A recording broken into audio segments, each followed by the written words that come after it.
please remember to leave a like, a comment, share the video about, and if you haven't already, subscribe. Thank you.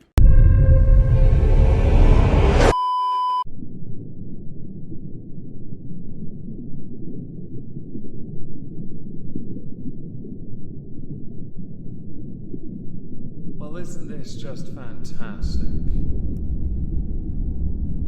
Captain's Log, Subdates 231207.8. On the 7th day of Moistmas, my whole crew gave to me a lot of very angry wobble simps, some Moistmas cake slices with brandy, and a copy of Hogwarts Legacy for the Switch. Now either they love me or are really trying to set me up. Welcome everyone to the exhibition of stupid people. Today we're going to start with an alert I got on my phone, and at this point I'm now no longer surprised by it. The Marvels broke a 15-year record for the MCU because it has finished its run at the box office. This is the latest film in Phase 5. It has gone on to become the lowest grossing movie, generating a paltry $197 million compared to The Incredible Hulk's $264.8. Now, the Hulk had a disadvantage because it was one of the very earliest movies in the MCU. It also had to try and stack up to the Hulk movie with Banner in it. Is it Eric Banner? Yes. This version of the Hulk, I actually quite liked The Incredible Hulk as a movie.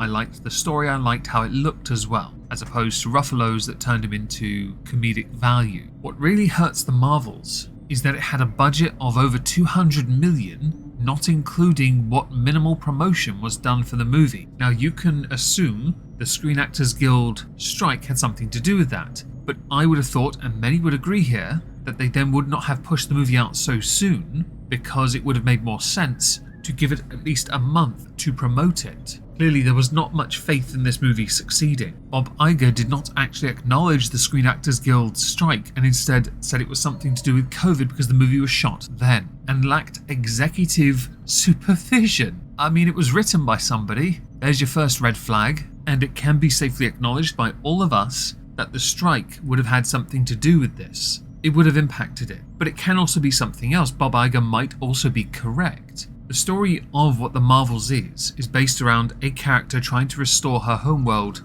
to glory by taking resources from other planets that Captain Marvel has been to. The attempt of the movie is to try and find a way to humanize Captain Marvel. It doesn't really do that. I've now seen enough of it to be able to say that safely, and I hate YouTube clips immensely. It was also believed that this project was, because it was led by women, sent and received undue hate. The problem with that is 2019's Captain Marvel got a fair amount of criticism and review bombing online, and that wasn't helped not by the movie, but by Brie Larson writing checks with her mouth and the receipts, well, they weren't going to come through just yet. So you can't argue that it was a female-led project that caused it to fail because Captain Marvel did really well. It did incredibly well, in fact. This is more than likely not just COVID related, but also landscape changing, people getting bored of superheroes, and also no one actually gave a shit about Captain Marvel. I'm not even joking. Your core audience are mostly guys. It's not because it's a female, by the way. They just don't like this particular iteration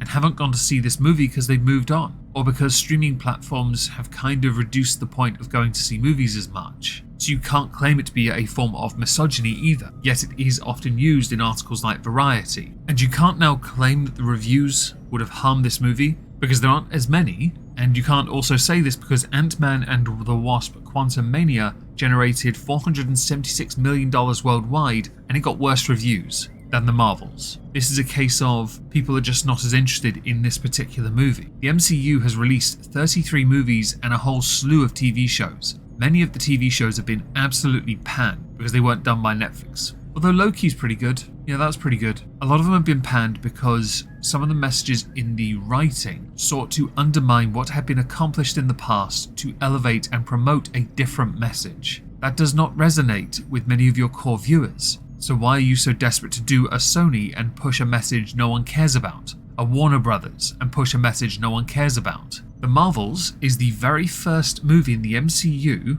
that failed to cross the $100 million mark at the domestic box office. The sequel's entire big screen run didn't even come close to matching the opening weekend of the predecessor, which had a debut of $153 million. An argument can be made that Captain Marvel, that movie was released between Infinity War and Endgame, so that really helped. Infinity War was fantastic and Endgame an amazing way to end Phase 3, not Far From Home. One last thing Bob Iger said of interest. We got to the point where if a film didn't do $1 billion in global box office, we were disappointed. That's an unbelievably high standard, and I think we have to get more realistic, which is a very reasonable position to hold if you don't have shareholders to care for, who will undoubtedly want their profit margins to be ensured. The air of invincibility that is often seen with the MCU has been tarnished. Many movies have been pushed back because of the strikes, but this one wasn't. That baffles many of us. The only film at present that is known to be coming out next year from Marvel is Deadpool 3. Captain America, Thunderbolts, Blade have been pushed to 2025.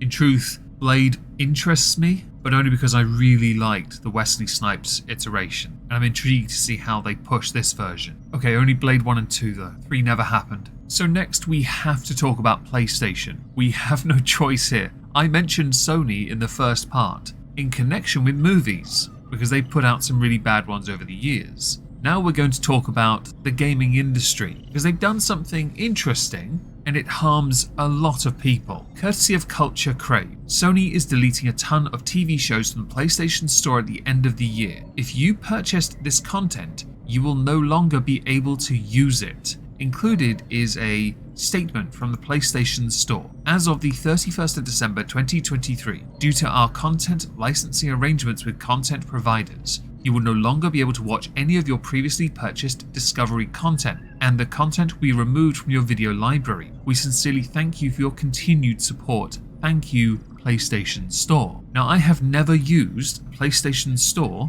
to purchase content to view, so the licensing agreement part is not something I'm truly familiar with. Part of me had initially believed perhaps you'd still have access somewhere else for your Discovery content, but you purchased it through the PlayStation Store, so it should remain on your account. Apparently that is not the case. I remember when Flickster went under, they took all your codes for all the videos you owned. If you had a YouTube account and you linked it quick enough, all your code videos that came with your DVDs, that gave you digital copies as well, would transfer to your YouTube account. This, to me, is a convenience issue that has now rendered the convenience aspect redundant. For a while now, I have been talking about how important it is to own physical media, because then you know you own it. It's why I like playing games on the Switch, the PlayStation, not so much the Xbox, because it's all digital. Someone's in control of it. If I lose my account, I lose everything. Whereas if I have the physical copy, it's mine. That part is very important to me. That's why I'm trying to get a Steam Deck, because over the years I bought loads of games on Steam, but only really have access on the PC.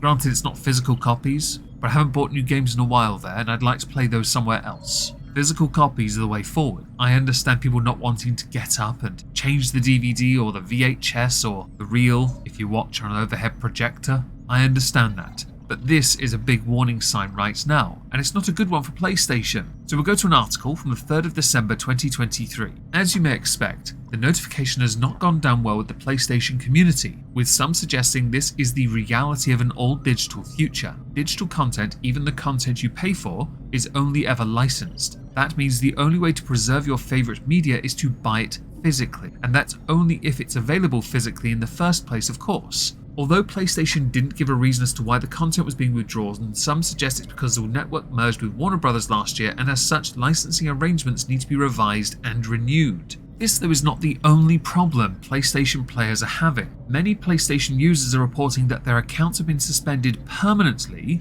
without any reason. This has been reported by The Verge, Reddit, Twitter, now X of course, and I'll read a few of those now. I got a permanent suspension, no email, no appeal. I literally played this morning, I'm trying to get on a chat. They are swamped on the phone and I started at 265 on the chat. This must be a mistake. Another, I just got permanently suspended while playing Ark. There's no reason for it. Sony better fix this. I'm in the US and was playing on my PS5. Here is the message many have received when trying to get onto their PlayStation network with their accounts. This makes me feel very glad that my PS2 still works. This all looks and feels very familiar to me, like many of the game development companies who have nonsensical customer service or non-existent. Rockstar, for example, I lost my GTA account after being accused of hacking. What had happened was I was being griefed by somebody and killed about 50 times. I killed them once. The next day, I got accused of hacking. Wasn't that? I was just very quick with the headshot. because I finally decided to put them down. I then got in my car and went to my safe house and, well, chilled out, actually.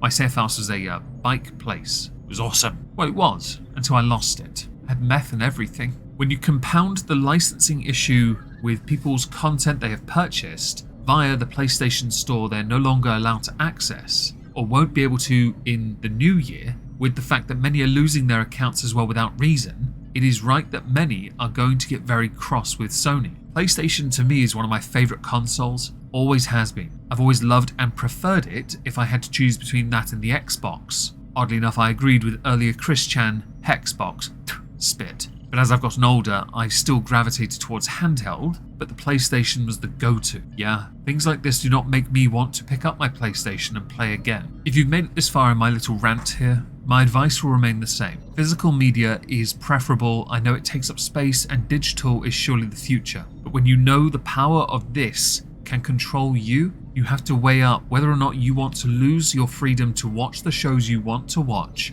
with that of others that can control what you can watch. The licensing part is a vital thing that needs to be resolved. Thousands of seasons of shows are going. Straight up they're going. If you own it, it should be yours. But apparently you only own a part of it, like a leasehold. That's not a good look for Sony, and it's certainly not good for you. The final subject I want to talk about concerns Kansas City Chiefs fan Holden Armenta. We talked about them on this channel last week. They were called out, they're a child by the way, they were called out by Karen J. Phillips, a article writer, journalist person, wannabe, yeah, because half their face was painted black, the other side red, which is quite common with the headdress for the Kansas City Chiefs. Hal Holden and some of the players for the Chiefs were doing the tomahawk movement that they usually do with their players and their fans. It's quite common. Karen Phillips though believed that this, the half side that was painted black, is indicative of a child being racist. Deadspin are in a bit of trouble right now, the platform that hosted Karen J. Phillips' article. The family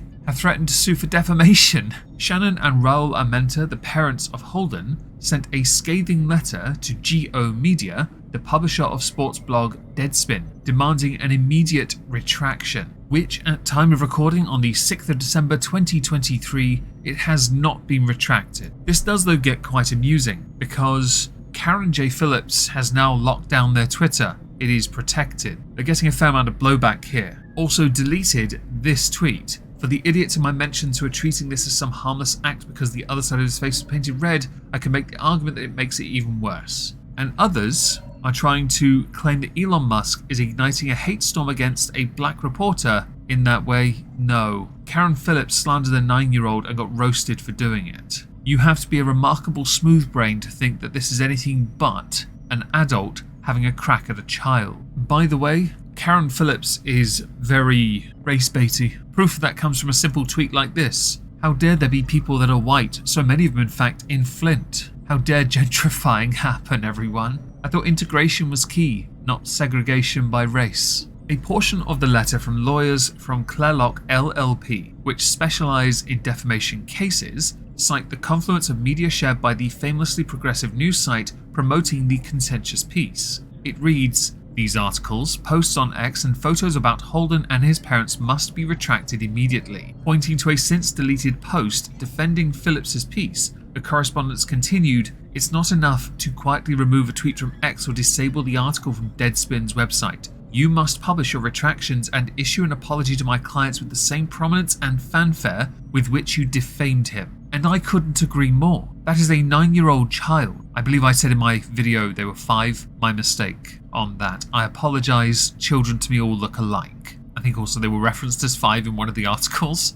But you know what? My apology is still there. The point is, Karen Phillips wrote an article using a child to frame an argument about race. And in doing so proved a fundamental point about many who push very progressive ideals on websites, in that they will use literally anyone to make the point, even if the point does not carry any weight, and even if the context proves them wrong. Context is vitally important in all discourse, and I hope the parents of Holden Armenta sue the crap out of Deadspin. Absolutely, and Karen Phillips. Not because of race, but because they went after a child. Again, we on the internet abide certain rules. We don't go after kids. Kids get, for the most part, a pass. because they're children. We don't want them on the internet for the most part anyway, because there is a risk that some black pill boomers might have a go, and there's a risk that some might try and, well, it rhymes with boom, but starts with a GR, them. Karen Phillips essentially defamed a child, and that child